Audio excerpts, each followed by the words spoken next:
Tens of thousands of years ago, primitive people brought fire into caves. This was the first technology. Our ancestors began to heat up their dwellings with fire and cook meat on coals. Many of them didn't live to the age of 20 and died from lung cancer. The air in the caves was filled with unbearable smog. What has changed since then? Mankind has improved technologically, and the number of fires has increased considerably. These fires now burn in car engines, diesel locomotives, motor ships, and airplanes, in heating furnaces, in atomic power stations, in boiler rooms, and in factories. A number of the harmful and poisonous elements in emissions have become considerably more abundant in comparison to those primitive fires. Thanks to surface and air transportation, we are breathing air, drinking water, and eating food products that contain a bit less than half of the components of the periodic table of elements: nitric oxide, carbon, sulfur, aldehyde, benzopyrene, soot, mercury, arsenic, lead, chlorine, polynuclear hydrocarbon, and radioactive isotopes. The list of these scary names can go on forever. It is precisely this atmospheric cocktail that we get whenever we go to the park to breathe the fresh air. The increasing number of motor vehicles has caused the concentration of these harmful substances to become lethal. There's also no point in forgetting about aviation. Each launch of a heavy rocket, as well as every flight of a multi-engined aircraft, creates a hole in the ozone layer that is comparable in size with the area of a European country.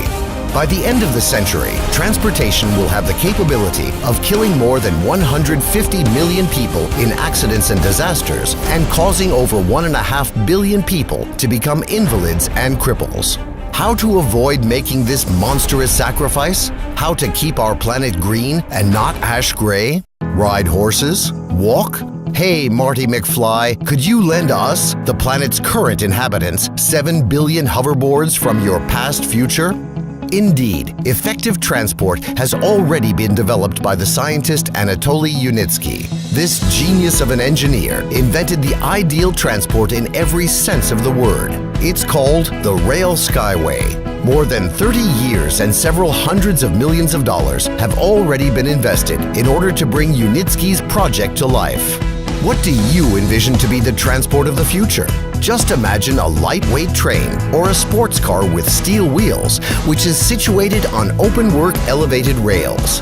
Inside the rails, tensioned wires are stretched with the strength of hundreds of tons. Due to the ideal evenness of the track and the super aerodynamics of the rolling stock, it is capable of reaching speeds of up to 500 kilometers per hour.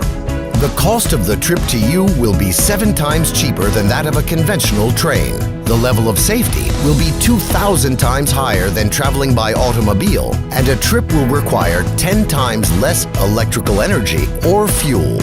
And that's not the whole story. The tensioned wire rails are mounted onto lightweight but exceptionally durable supports that make it possible to save the layer of fertile soil, which is currently located under highways and railways, from destruction, an area 4 times greater in size than the total territory of Great Britain.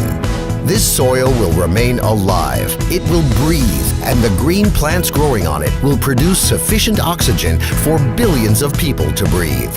In order to implement this form of transport all around the world, it must be compared with equivalent amounts that have already been spent, which today is approximately the same cost as 2 or 3 football players or 1 or 2 paintings by not even the most famous of impressionists. And it is possible to make this a reality with only public funding.